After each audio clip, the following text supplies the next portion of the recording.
Je vous invite à ouvrir votre Bible dans le livre de Jean, chapitre 13, du verset 1 à 5, puis le verset 12. C'est le dernier jour avant la fête de la Pâque. Jésus sait que le grand moment arrive pour lui. Il doit quitter ce monde et aller auprès du Père. Il a toujours aimé les amis qui sont dans le monde, et il les aimera jusqu'au bout. Jésus et ses disciples prennent le repas du soir. L'esprit du mal a déjà mis dans le cœur de Judas, le fils de Simon Iscariote, l'intention de livrer Jésus. Mais Jésus est venu de Dieu. Il va auprès de Dieu. Jésus sait cela et il sait aussi que le Père a tout mis dans ses mains. Pendant le repas, il se lève, il enlève son vêtement de dessus et il prend un linge pour de l'eau dans une cuvette.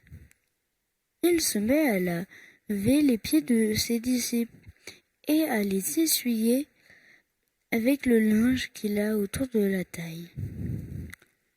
Quand Jésus a fini de laver les pieds de ses disciples, il remet son vêtement et il s'assoit. Il leur dit : « Est-ce que vous comprenez ce que je vous ai fait ? »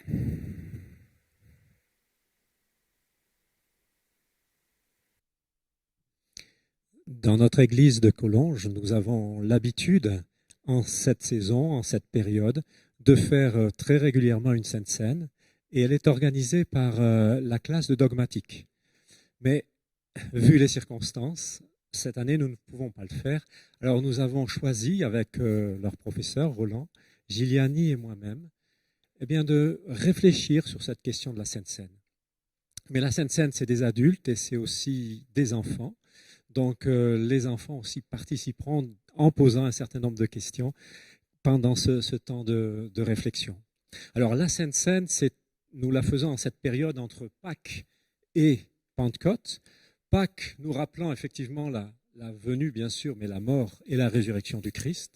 Pentecôte, la venue du Saint-Esprit, et qui va nous aider justement à prêcher cet évangile jusqu'à son retour.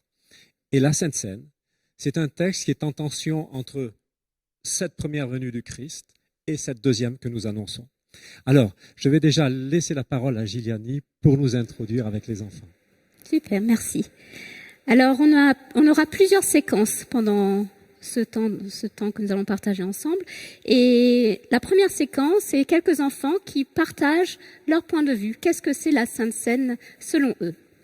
Alors, je vous invite à regarder. La Sainte Seine, c'est quand les grands et les jeunes comme Yanani et il y a Kevin, ils y vont dans une salle, les filles dans une salle et dans une autre salle à côté les garçons. Ils se lavent les pieds et en attendant, les petits, ils colorient le coloriage du samedi et ils jouent parfois.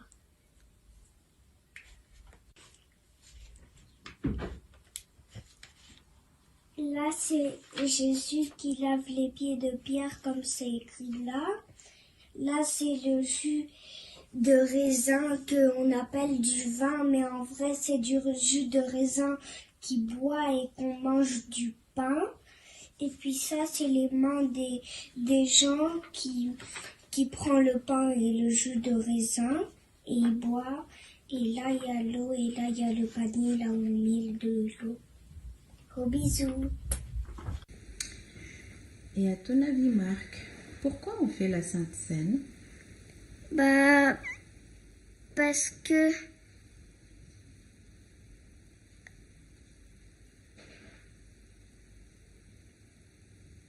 que Jésus, il est mort pour nous et puis il nous a sauvés. Merci. Et pour toi, Mira, pourquoi on fait la Sainte Seine? Jésus, il est mort pour nous et du coup on doit s'en souvenir, seulement les chrétiens. Et parce que Jésus, il a dit qu'on doit faire ça jusqu'à ce qu'il revienne sur Terre. Merci.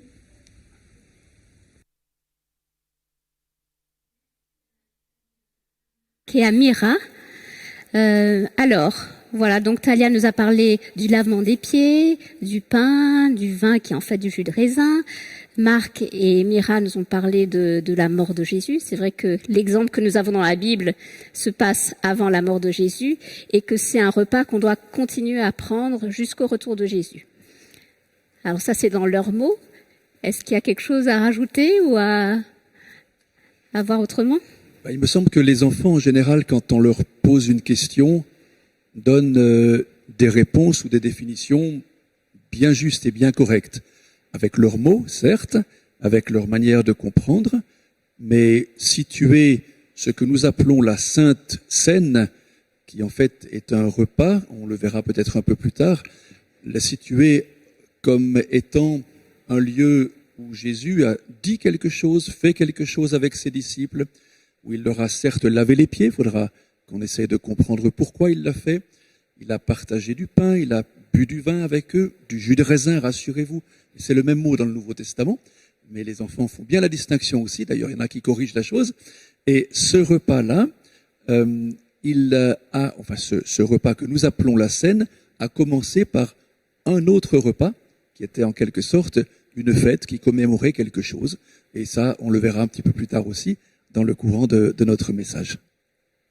Et globalement, dans le Nouveau Testament, il y a, on va dire, 4-5 textes qui nous parlent précisément de la Sainte Seine. Donc, Matthieu, Marc, Luc et 1 Corinthiens. Et puis, d'une manière totalement différente, l'Évangile de Jean. Et l'Évangile de Jean, c'est sur le lavement des pieds. Je crois que les enfants, Giliani, ont quelque chose à nous dire sur le lavement des pieds. Oui, donc nos prochaines vidéos sont de Toanui, Shimazoe et Amaya, qui nous posent la question au sujet du lavement des pieds. Bonjour tout le monde.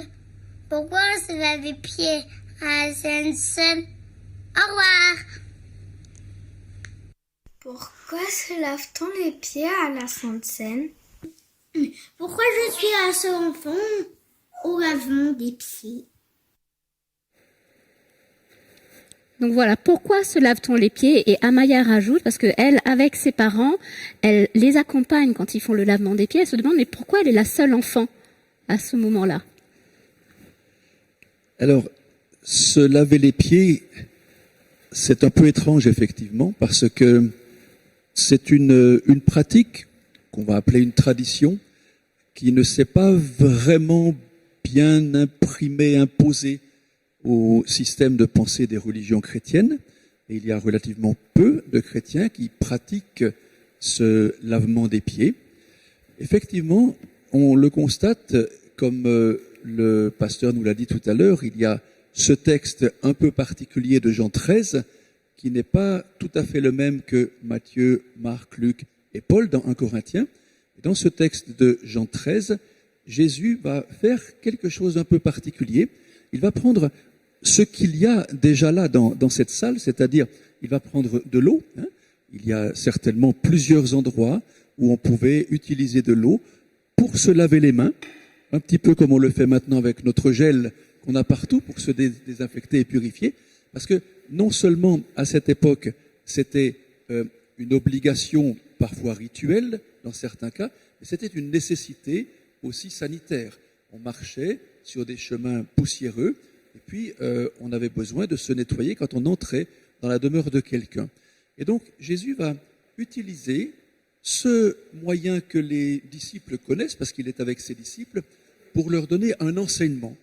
Alors l'enseignement, il est progressivement décrit dans le courant de cette longue péricope du chapitre 13 de l'Évangile selon Jean. Oui, alors, moi, en tant que pasteur, mon expérience est souvent que dans ce texte, beaucoup de personnes se centrent sur l'idée de laver, du baptême, mais en fait, je ne suis pas sûr que le texte parle vraiment de ça.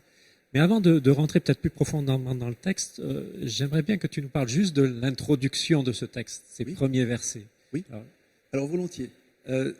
L'introduction est très claire. On va la prendre depuis le verset 2, parce que le verset 1 situe dans le temps ce moment de repas.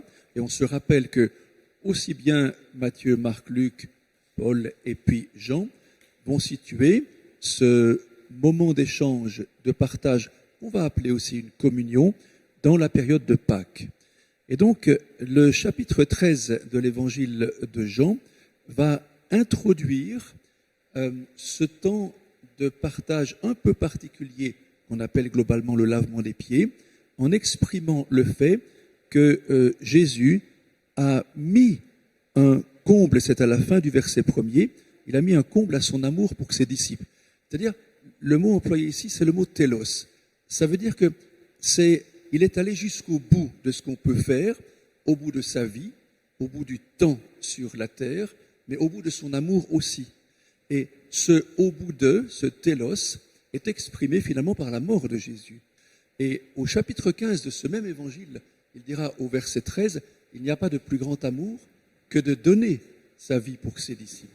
Donc, on place très clairement ce récit de Jean 13, enfin Jean le place ici, très clairement dans un acte d'amour d'abord. C'est pour ça que je voulais que tu parles de ça d'abord, parce que c'est vrai que la colonne vertébrale du lavement des pieds, comme on l'appelle, c'est l'amour. Et par contre, c'est vrai que quand on discute souvent avec les frères et sœurs, eux, ils glissent un petit peu parce qu'à un moment donné, il y a cette histoire de tu me laves pas avec Pierre. Et souvent, juste derrière, il est dit vous serez purs. Beaucoup de personnes pensent qu'on parle du baptême, alors que j'ai l'impression que ce texte, déjà quand on dit laver, c'est pas le terme du baptême du tout, mais en plus, puisque tu parlais tout à l'heure, c'est plutôt l'impression que quelqu'un de l'époque, un oriental, il va au bain public, il se lave complètement, et quand il revient, évidemment, sur le chemin, il salit les pieds. Donc il arrive chez lui et il se les relave. Donc Jésus est en train d'expliquer comme une image cela. Et tout d'un coup, il dit, vous êtes purs. Et de ça, vous êtes purs, puisque tu parlais de Jean 15. Jean 15 nous explique comment on est pur. On n'est pas pur à cause du baptême, mais le texte dit très clairement dans le chapitre 15 et au verset 3, vous êtes purs à cause de la parole que je vous ai donnée. Et cette parole qui est donnée, c'est une parole d'amour. Et je trouve très intéressant que on se focalise sur un événement passé, alors que ce texte nous pousse, quand il nous dit faites de même, il nous pousse à faire comme le Christ a fait, c'est-à-dire au bout, aller au bout jusqu'à ce que on vive pleinement cet amour que Dieu nous offre. Alors, voilà, ça me paraît une dimension importante dans ce texte, et qu'il y a donc ces deux niveaux, physique, le lavement, et le lien avec l'amour. Et alors, c'est ma petite explication, mon idée, ma conception, mais je me dis, à chaque fois que je fais le lavement des pieds, c'est comme si je me synchronisais avec le Seigneur, et que, comme je suis synchronisé avec lui physiquement en faisant le lavement des pieds comme il l'a fait, je vais me synchroniser aussi spirituellement et je vais vivre cet amour. Et ça va m'engager dans ce chemin-là.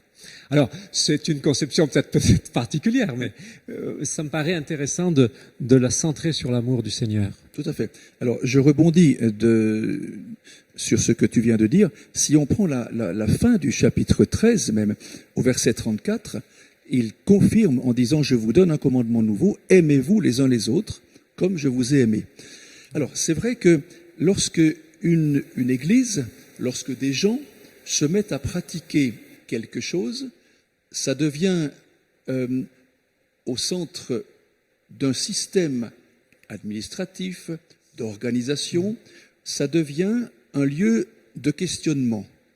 Et on se pose la question de savoir comment finalement nos premiers adventistes, puisqu'il y a notre histoire aussi, nos premiers adventistes, comment ils ont reçu ce texte. Alors, lorsqu'on regarde dans les archives de notre Église, avant même qu'elle ne soit vraiment organisée dans les années 1860, plutôt dans les années 1845-50, on s'aperçoit que les premiers adventistes qui ont fait la relecture de ce texte se sont dit, eh bien, ce texte-là, ce lavement des pieds, on va le placer après le pain et le vin.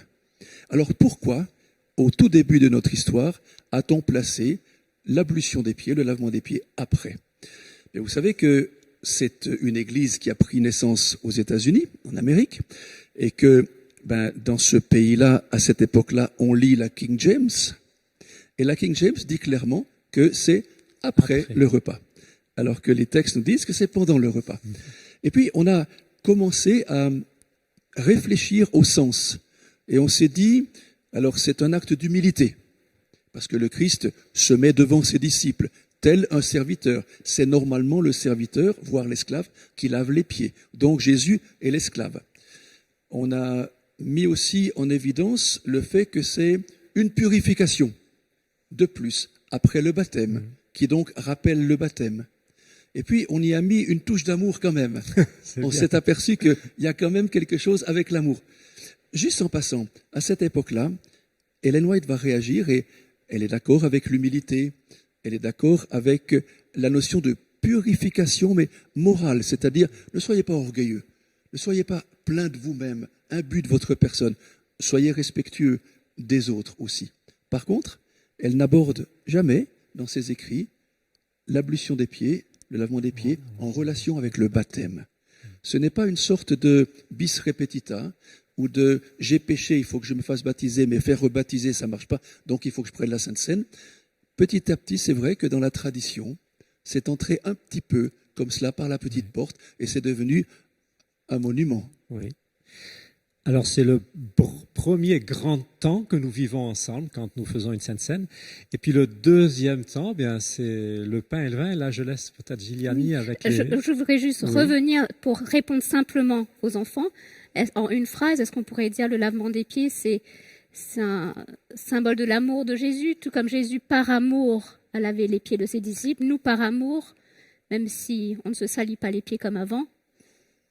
Oui, alors, dans ce texte-là, non seulement il y a un amour parfait de Jésus qui prédomine à ce geste-là, mais il y a surtout l'exemple qu'il donne à ses disciples en disant, dans les relations entre frères et sœurs, dans les relations d'une assemblée qu'on appelle une église, il n'y a pas de grands, il n'y a pas de petits.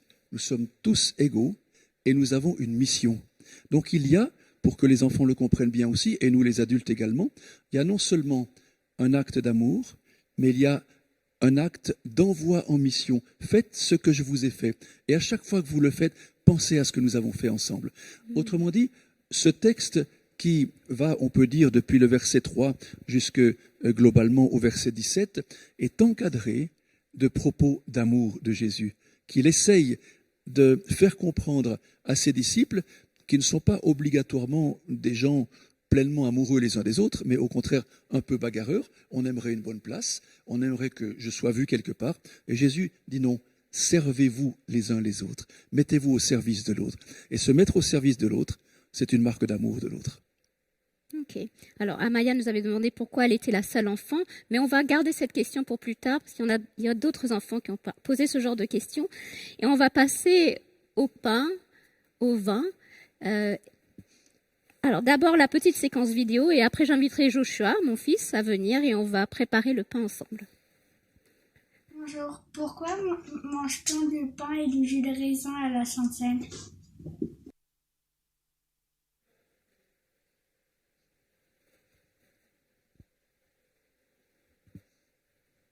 Est-ce qu'on peut utiliser n'importe quel pain pour une Sainte Seine?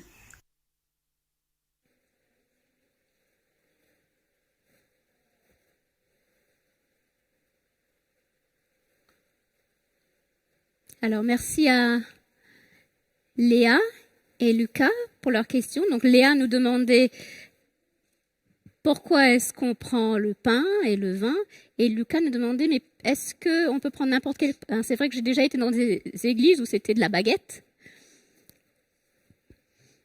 Oui, alors là, ce sont des bonnes questions. D'abord, pourquoi le pain? Alors, c'est vrai que les enfants de maintenant ne mangent pas que du pain, et heureusement.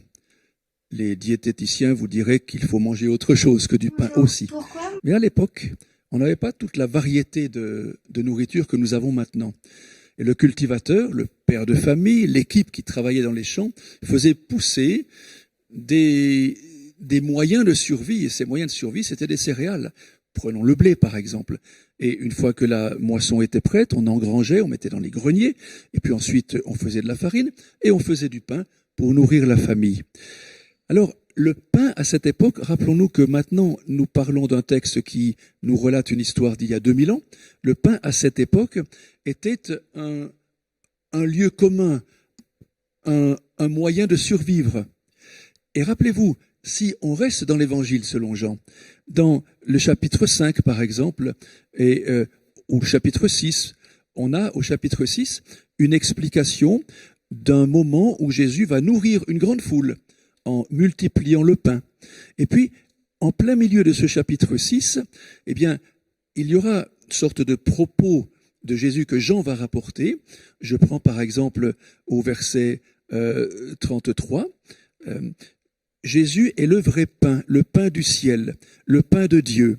Au verset 35, il leur dit, je suis le pain de vie. Au verset, par exemple, 48, il va dire, je suis le pain de vie. Vos pères ont mangé la manne dans le désert. Ils sont morts. Et verset 51, je suis le pain de vie. Il continue de cette manière-là.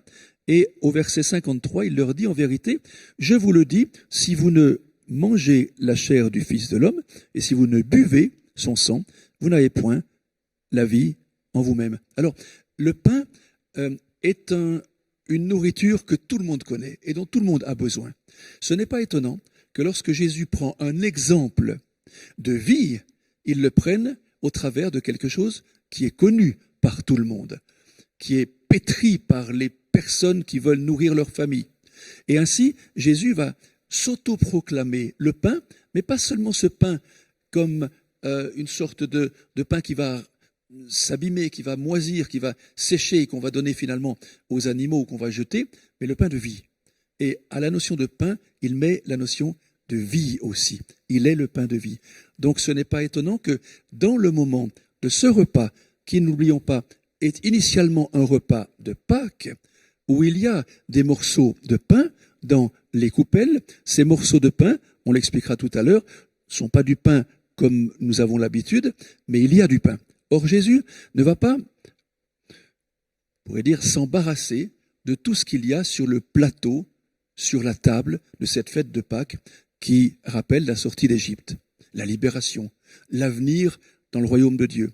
Il va prendre, à part l'eau dont nous avons parlé tout à l'heure, ces deux symboles, le pain, et il va s'attribuer cette expression à lui-même. Je suis le pain, et je vous donne donc ma vie, je vous donne mon corps. Pourquoi du pain qui n'est pas une baguette, selon la question d'un enfant, mais qui est, comme vous êtes en train de le pétrir et de le fabriquer, du pain qu'on appelle sans levain. Alors là encore, quand on reprend l'histoire de Exode chapitre 12 et 13, on s'aperçoit qu'il y a une négociation entre Moïse et puis Pharaon pour que le peuple d'Israël puisse partir. Et puis, il y avait une tradition aussi à cette époque-là, c'est que dans cette fête qui s'est instituée après cette sortie-là, il devait y avoir un grand nettoyage dans les maisons, c'est-à-dire un renouvellement. On devait enlever tout ce qui était lié au levain, tout ce qui était du vieux levain, faire table rase et repartir à zéro.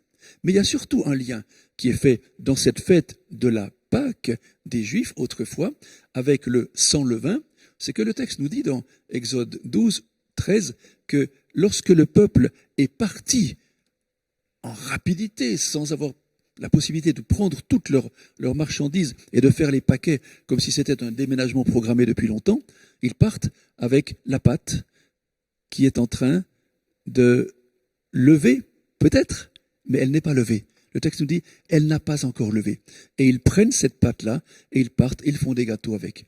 Donc, c'est inscrit dans la tradition cette double idée, le levain qui est l'expression de ce qui n'est pas obligatoirement très bien, on le verra après dans le 1er siècle avec le levain des pharisiens par exemple, mais en même temps le besoin de faire table rase avec le passé et de passer maintenant vers l'avenir, et en même temps de se souvenir qu'ils sont partis à la hâte et que les pains n'ont pas eu le temps de lever. Alors, dans les récits qui nous occupent, de Matthieu, Marc, Luc et puis de Paul, c'est simplement le mot pain qui est utilisé. C'est pas le pain azumos, c'est-à-dire sans levain.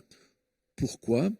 Parce que il est bien évident que puisqu'il s'agit de la fête de Pâques, il s'agissait obligatoirement de galettes sans levain. Donc ce n'est pas la peine que les auteurs de ces textes rappellent encore une fois qu'il s'agit du pain sans levain. Alors, c'est vrai qu'en plus, tu parlais que voilà, c'était un nouveau départ. Et on a vraiment le sentiment, quand on lit ces textes sur la Sainte Seine, Jésus fait aussi une espèce de table rase du passé pour changer le sens de cette fête, d'une certaine manière, puisque là, tout d'un coup, il dit ceci est mon corps. C'est-à-dire que on bascule dans le sens, et tout d'un coup, dans ce pain, c'est plus simplement du pain azime qu'on a vite fait, etc. Mais tout d'un coup, ce pain représente Christ, et l'apôtre Paul va dire, il est rompu pour vous. C'est-à-dire, c'est vraiment quelque chose qui nous est donné et qui devient symbolique, avec un symbole très fort qui est celui de partager, parce que souvent c'était des galettes comme ça, effectivement, qu'on partage et qu'on donne.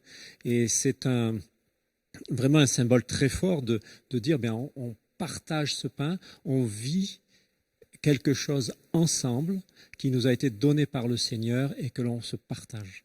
Et ça, c'est une dynamique qui me paraît intéressante. C'est vraiment un nouveau départ, un nouveau sens que Jésus raccroche au pain et aussi à la coupe, au vin. Oui. Alors, je pense que tu as entièrement raison dans l'explication que tu donnes.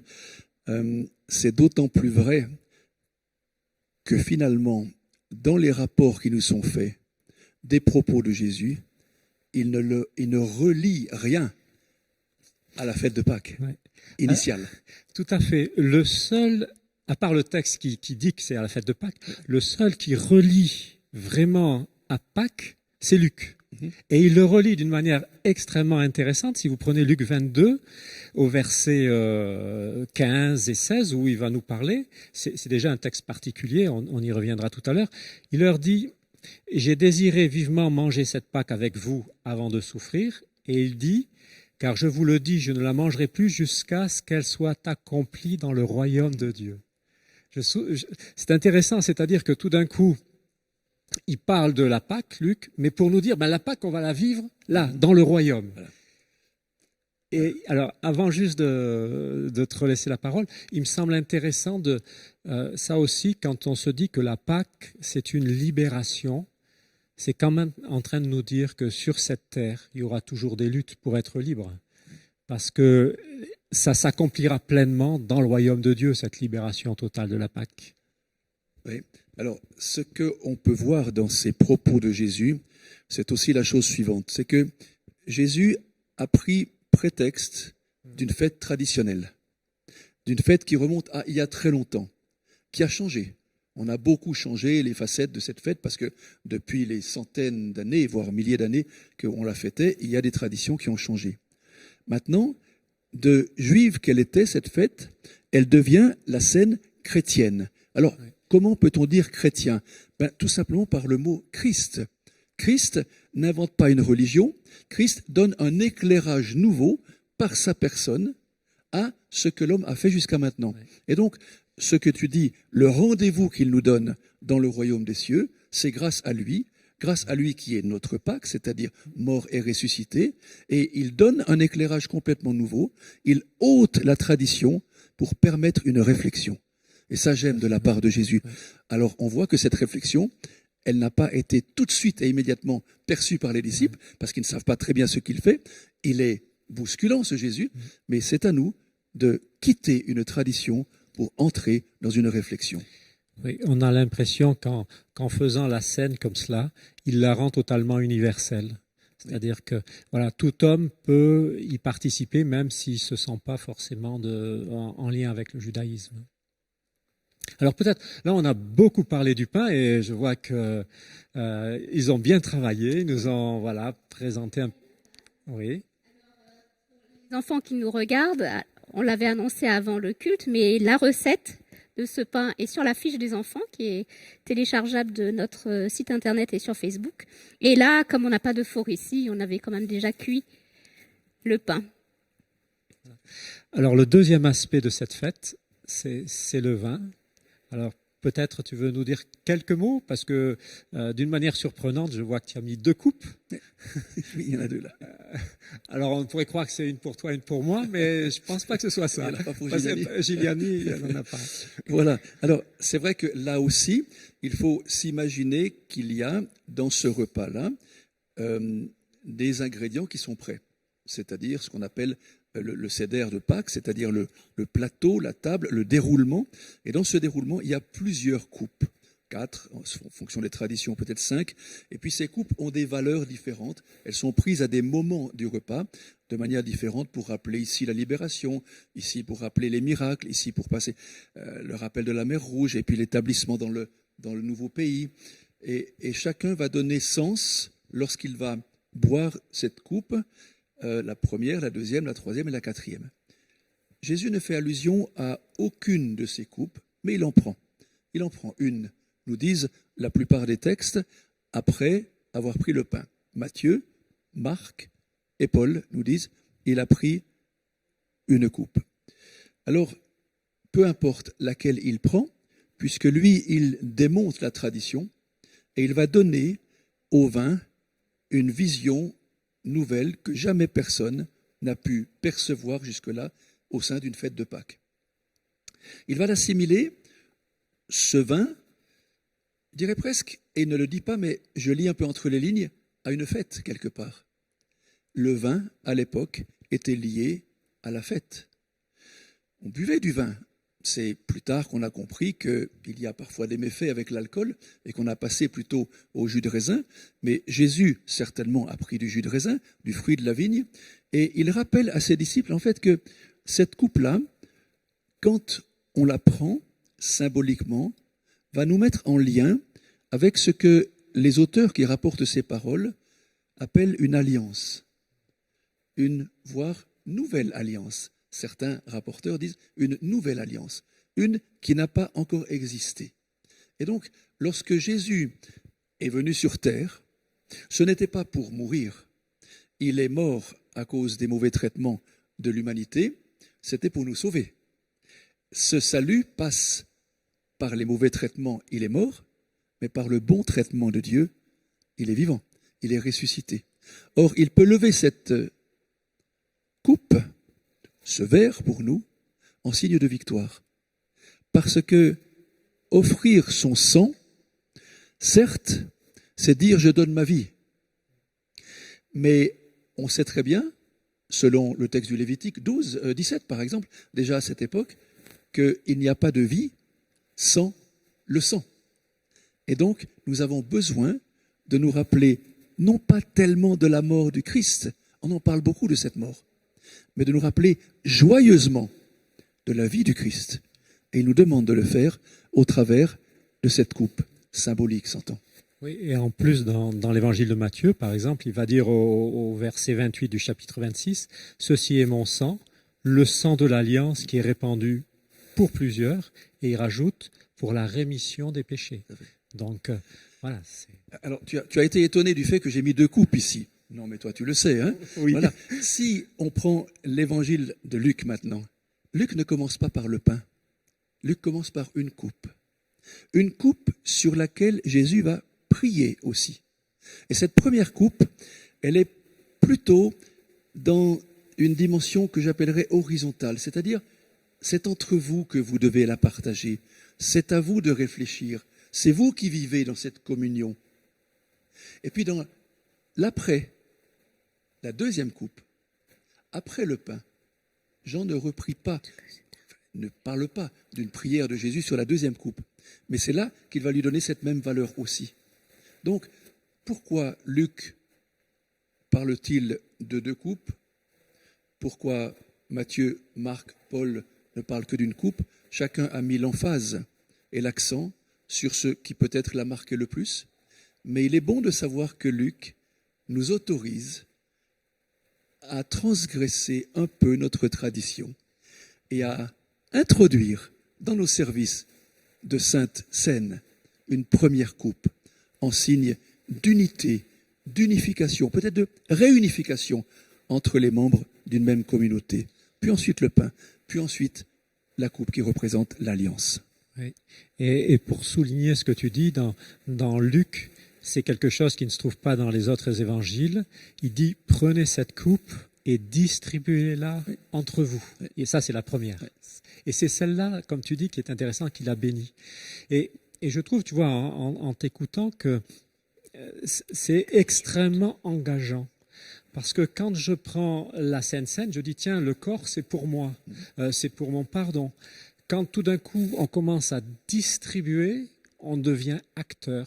Et je trouve intéressant que, en fait, l'Évangile nous pousse à être acteurs. Oui, on reçoit du Christ. Oui, on reçoit son salut. Oui, on reçoit la rémission. Mais on peut pas... Non, il faut le partager. Il faut dire aux autres, le vivre avec les autres. Et il me semble qu'il y a une dimension qui nous entraîne toujours plus loin dans la Sainte Seine. J'aimerais juste ajouter quelque chose, parce que ce que tu dis est tellement vrai, que si on prend Jean 13, pour revenir un peu en arrière, c'est celui qui lave, qui est au bénéfice de quelque chose d'extraordinaire, parce qu'il fait le geste de Jésus. Et donc, plus on avance dans la Sainte Seine, dans la compréhension, et moi je trouve que c'est de plus en plus engageant. C'est-à-dire que la Sainte Seine, et moi je me souviens quand j'étais, je dirais, un peu plus jeune, que je vivais la Sainte Seine, voilà, c'est quelque chose que je prenais et que je disais, eh bien c'est Christ qui veut vivre en moi et je me nourris de lui. Et plus j'étudie les textes et plus je me dis, oui, c'est un aspect. Mais l'autre aspect, c'est tu ne peux pas le vivre seul, tu as besoin de le partager. Et ça va être un partage qui pousse à un certain style de vie. Parce que justement, quand on parlait du lavement des pieds, la clé, la colonne vertébrale, c'est d'aimer. Et donc, à partir de là, c'est cette qualité-là que la Sainte Seine devrait m'aider à développer, si j'ose dire.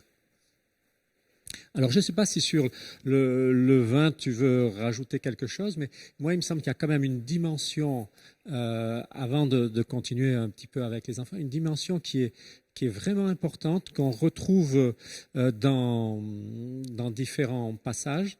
C'est d'abord la notion de la mémoire, d'un côté, donc liée au passé, on en a un peu parlé, mais c'est ce qui nous pousse vers l'avant, c'est-à-dire le retour de Jésus, l'eschatologie, ce temps où Jésus revient.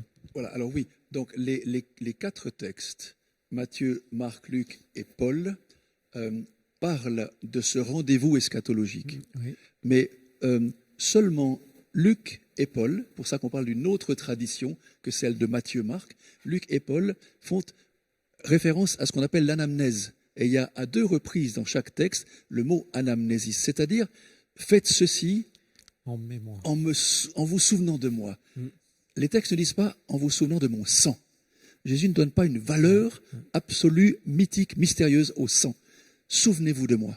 Et c'est seulement Luc et Paul qui insistent sur ce retour en arrière. Autrement dit, notre salut, il est exprimé par une sorte de lieu et de temps. Je retourne vers le moment où Jésus est venu me sauver, mais je ne reste pas fixé à ce temps du passé. J'ai un regard vers l'avenir, vers l'eschatologie, vers la parousie, vers le retour du Christ. Et il va dire justement, dans l'apôtre Paul, vous annoncez la mort du Seigneur jusqu'à ce qu'il vienne. Luc va dire, je trouve plus le texte, c'est l'idée, jusqu'à ce que le royaume de Dieu soit venu, donc qu'il soit de nouveau installé. Alors peut-être on va continuer un petit peu avec les... D'abord, je remercie Joshua pour son aide. Et puis, on va passer aux autres questions de Ohana et Alisha. Merci. Bonjour tout le monde. Pourquoi les enfants n'ont pas le droit de prendre la Sainte Seine? Merci. Bonjour, je voulais juste vous poser une question. Pourquoi c'est que les adultes qui font la Sainte Seine et pas les enfants? Merci. Au revoir de la part d'Alisha.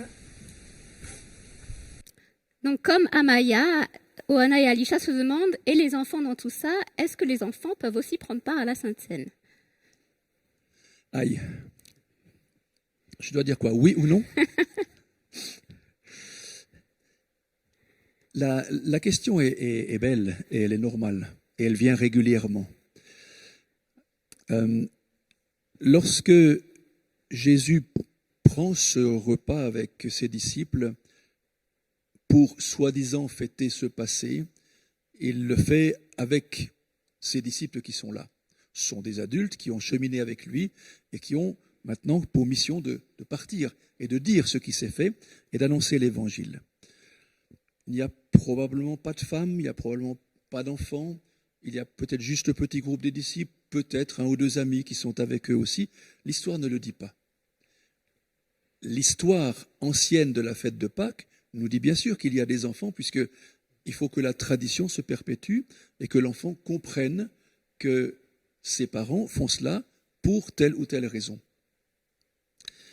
Après vient ce que nous avons appelé la scène, c'est-à-dire le repas du Seigneur, qui a un tout autre regard sur le comportement de l'humain, puisqu'il nous projette vers l'avant, et il nous le projette de manière relativement compliquée, parce qu'il faut comprendre les textes, il faut les analyser, se les approprier, voir si on arrive à comprendre à peu près la logique de tout cela. Certes, un enfant peut le faire, un enfant est capable, à son niveau aussi, de comprendre ce qu'il peut comprendre, et nous comprenons toujours un peu plus nous grandissons et nous avançons en âge, ou dans nos études, on comprendra différemment certains propos de la Bible. Dans l'Église adventiste, s'est posé la question depuis le début de se dire, mais finalement, qui participe à cette scène que nous considérons en tant qu'adventistes comme ouverte, c'est-à-dire pouvant intégrer n'importe quelle personne qui veut participer à cette scène sans que nous ayons besoin de faire barrage en disant est-ce que vous avez quelque part des papiers qui justifient que vous êtes bien en droit de participer à cette scène. Donc c'est une scène ouverte à d'autres personnes. Maintenant, vous savez que dans la réflexion théologique de l'Église, nous travaillons dans une réflexion, on pourrait presque dire bicéphale, c'est-à-dire baptême et scène. Scène et ablution des pieds, je le mets en même temps. Baptême et scène. Et donc, nous voyons comme une sorte de première alliance de l'individu avec son Dieu, une alliance consciente, le moment du baptême, même si le baptême n'a aucun acte, aucun lieu magique et mystérieux. C'est un acte public, c'est une sorte de signature qui m'engage d'abord avec mon Dieu et ensuite avec le corps de ce Christ qu'on appelle l'Église, pour parler de notre Église avec l'Église adventiste. Et donc, l'Église va souhaiter, par exemple, que l'enfant comprenne que l'important, c'est d'abord de faire cette alliance avec ce Dieu, donc d'imaginer que lui aussi, même enfant, a le droit au baptême. Et ce droit au baptême ne lui donne pas ensuite comme une carte de parti politique, accès à tout et faire ce qu'il veut, mais lui permet d'être de manière visible, entré avec une relation particulière avec son Dieu et d'être entré de plein pied dans la communion de cette Église-là. Et à partir de là, il devient membre de ce corps et tout ce que l'Église fait traditionnellement lui est bien sûr accessible. Alors voilà, ce n'est pas un interdit, c'est un conseil émis sur la responsabilité beaucoup des parents pour qu'ils réfléchissent avec les enfants, pour qu'ils les éduquent, comme tu viens de le faire, Giliani ici, montrant aux enfants comment on le fait, pourquoi on le fait, répondant à leurs questions, mais ne jamais dire aux enfants, leur dire, voilà pourquoi ce sont les adultes qui t'accompagnent dans cette croissance spirituelle et comment tu peux gravir ces, entre guillemets, échelons de cette spiritualité avec ton Sauveur. Donc l'Église est là pour accompagner, elle n'est pas là pour dire non et interdire, mais elle est là aussi comme lieu d'apprentissage, un lieu pédagogique, un lieu de croissance. Et j'aimerais rebondir parce que tu as parlé de l'Église, cet endroit pédagogique, mais c'est vrai qu'il y a la famille aussi. Et en tout cas, nous, en famille, c'est ce qu'on a décidé de le faire en famille. C'était il y a à peu près 3 ans où il y avait une Sainte Seine à l'église. Et là, je me suis dit, ok, je fais quoi? J'avais un petit qui avait 1 an, donc je ne pouvais pas non plus aller faire le lavement des pieds. Et du coup, je me suis dit, mais pourquoi pas le faire à la maison, expliquer, raconter l'histoire. Et c'est ce qu'on a fait. Donc, de temps en temps, on le fait à la maison pour se rappeler encore de cet exemple de Jésus. Mais je trouve que c'est intéressant de donner aussi la possibilité aux parents de faire ce choix et d'accompagner leurs enfants. Mais je pense, Giliani, que tu as 1000% raison. Le lieu d'éducation, d'abord, ce n'est pas l'école, ce n'est pas l'église, c'est bien entendu la famille. pour ceux d'enfants qui ont la chance d'avoir une famille qui permet cet épanouissement-là. L'Église n'est qu'un lieu complémentaire d'éducation de l'enfant. Mais d'abord, c'est entre les parents et l'enfant que la chose se vit, c'est une symbiose. Alors, je crois que les enfants avaient encore une ou deux questions à nous poser. Oui, alors place à Talia et Amaya. C'est pourquoi on fête la Sainte Seine un seul jour et pas tous les jours. Gros bisous de Talia. Moi aussi, je me pose une question, c'est pourquoi à la Sainte Seine, alors que c'est la fête, les adultes sont tellement sérieux qu'on dirait presque qu'ils sont tristes. Donc Talia nous demande pourquoi on ne fait pas la Sainte Seine tous les jours. Si c'est une fête, pourquoi pas la faire autant de fois qu'on le veut. Et Amaya qui remarque que souvent il y a une ambiance très solennelle. Alors que c'est un jour de fête, pourquoi est-ce qu'on ne sourit pas plus? Voilà. Alors, tous les jours, oui, pourquoi pas, hein. On aurait peut-être des douleurs à l'estomac, éventuellement avec le pain et trop de jus de raisin. Mais rappelons-nous peut-être, et les enfants le savent aussi, que Jésus n'a pris cela qu'une seule fois dans sa vie sur terre avec ses disciples, et il a proposé de le répéter. Et on a l'impression que dans le livre des Actes, même si ce n'est pas très clairement attesté, que ça se faisait, cette pratique, relativement fréquemment. Plus tard, il y a toute une tradition dans le Moyen-Âge avec la grande église chrétienne, et puis j'en viens maintenant à notre église, fin du 19e siècle, où nous sommes les héritiers des pratiques traditionnelles des églises évangéliques déjà, du piétisme de cette époque-là. Et certaines églises avaient déjà rythmé à peu près une fois par trimestre. Et l'église adventiste n'a pas un développement théologique pour justifier de cette fréquence, mais a plutôt une argumentation logique, c'est-à-dire si on le pratique, alors déjà on va peut-être éviter tous les jours, hein, mais si on le pratiquait tous les sabbats, on s'habituerait à une tradition à laquelle, encore une fois, on n'apporterait plus aucune réflexion. Le faire une fois par trimestre permet de se dire, si une fois je ne suis pas là, sauter la Sainte Seine, ce n'est pas grave en soi, hein, puisque c'est pas séquencé normalement par les propos de Jésus, mais je pourrais l'apprendre la prochaine fois. Ou bien un visiteur pourra l'apprendre chez nous, alors que chez lui, peut-être, il n'était pas là quand elle se passait. Donc, c'est un rythme vraiment, on peut dire, plus administratif que théologique. Tout cela peut être changé, parce que la Bible ne nous donne pas un rythme de la scène. Et puis, il y avait cette notion de sérieux. Voilà.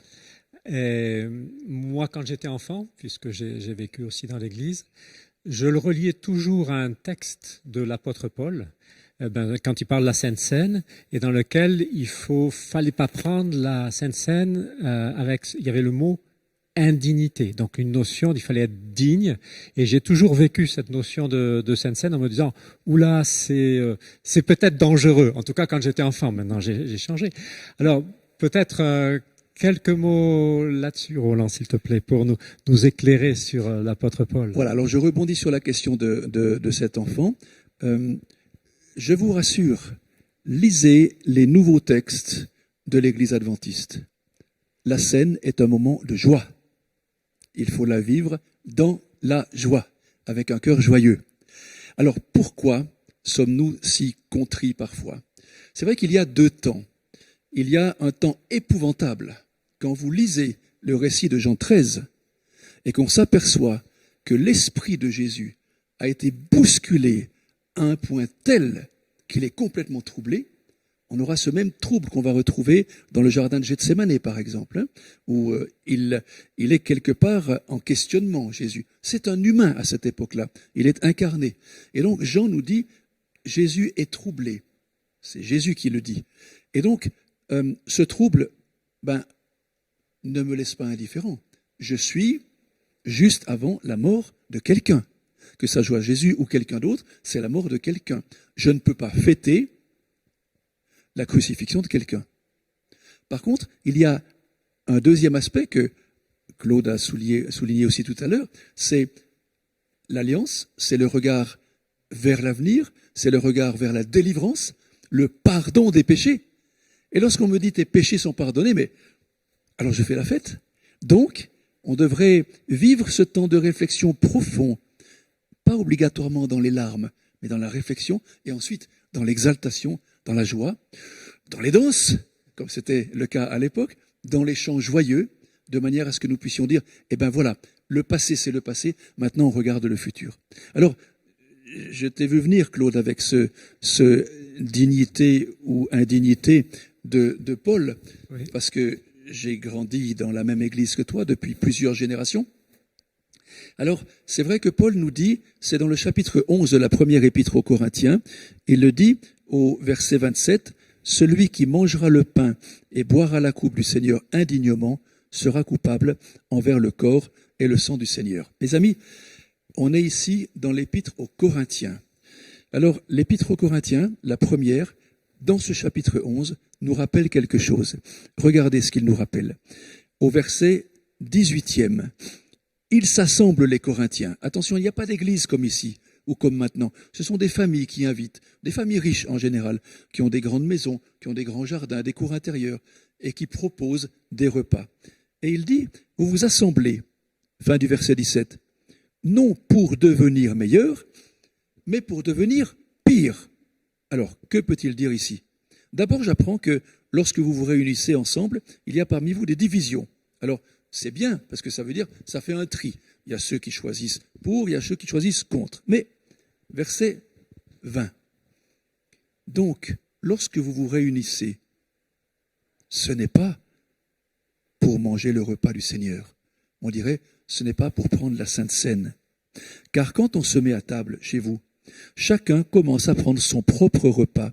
L'un a faim, tandis que l'autre est ivre. Alors c'était quoi ces repas corinthiens? C'était des repas normalement qui fêtaient la mort et la résurrection du Christ. Mais c'était des repas organisés par les riches chrétiens de Corinthe, qui étaient censés inviter les pauvres chrétiens de Corinthe. Et ce que Paul constate, il a vécu longtemps à Corinthe, il y est allé plusieurs fois, il a écrit plusieurs épîtres depuis Corinthe, il connaît les Corinthiens. Il s'est aperçu de quoi? C'est que ceux qui ont préparé cette nourriture, ils mangent, ils boivent jusqu'à être ivres, voire se rouler sous la table.